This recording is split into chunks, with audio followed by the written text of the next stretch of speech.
We haven't heard from or talked about failed Arizona Republican gubernatorial candidate Kari Lake for a little while. That's a good thing. We should all be glad about that.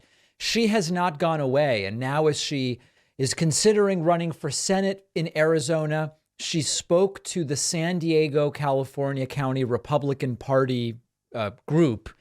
And she suggested that a new villain has entered. She suggested that Runbeck Election Services illegally sabotaged or even sabotaged her election. And one of the things that I want to explain here is there are sometimes reports about this type of thing that I don't think do a good job journalistically.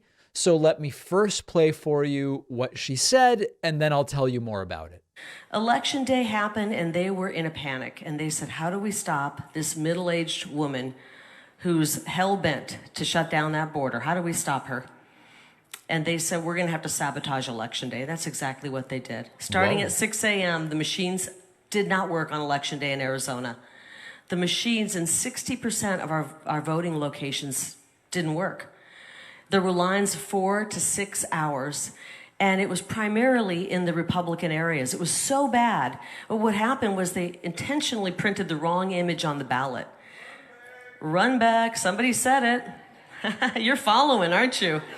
Everyone knows this. They intentionally printed the wrong image on the ballot. It jammed the machines.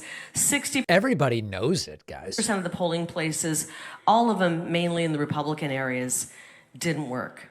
This was a disenfranchisement of the voter that I've never seen this big in my life. So she's mixing multiple different conspiracy theories and also pretending as though this Runbeck thing hasn't already been debunked. And that's how a lot of these people operate.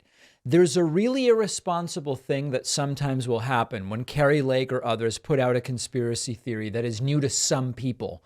Media will sometimes reprint it without including the fact that it's already been investigated, it's already been debunked. In this particular case, an expert witness hired by Kari Lake's lawyers did at one point testify that ballots were found printed with the wrong size image by Runbeck Election Systems. But it's been investigated already. Assistant Maricopa County Attorney Tom Liddy looked into it and said even if the ballots were printed in the wrong size, as the witness claims, it wouldn't matter.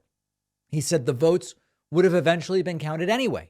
It wasn't an issue, in addition, that would be partisan in its effect. In other words, if there were ballots printed on the wrong size paper or whatever the claim is, they would equally affect Democratic and Republican voters. And all of these other things she pulls into it, there were 10-hour lines or 5-hour lines. There were lines at some polling places for part of the day. 60% of the machines didn't work. Now, a few tabulators briefly didn't work. The Republican Party initially filed suit and then said, oh, it's been fixed to our satisfaction. They pulled the suit. All of these things have been debunked, but it's targeted like a weapon at people who don't know any better. Also targeted like a weapon at people who don't know any better. Continued claims from Kari Lake that God wants her to keep fighting for this election she lost. We have to do it. If we just keep walking away when they steal our vote, we're not going to have a country. Believe me, let me tell you, I bet a couple days I wanted to lay in the fetal position in bed. I'm not going to lie. I'm a strong woman, but there's been a couple days where I just said, I don't want to do this. And God just kicked my butt out of bed and said, get back out there. I put you in this for a reason. I didn't put a weak person in this fight. Now, of course, it seems it would have been easier for God to prevent all of this if he wanted Kari Lake to be the governor and just have her win the damn election. But God works in mysterious ways, and we don't know who prayed in contrast, in counterpoint, and the prayer might have canceled out. Who the hell knows? It is not stopping. And she wants to potentially continue this into 2024 with a Senate run. That's very scary stuff.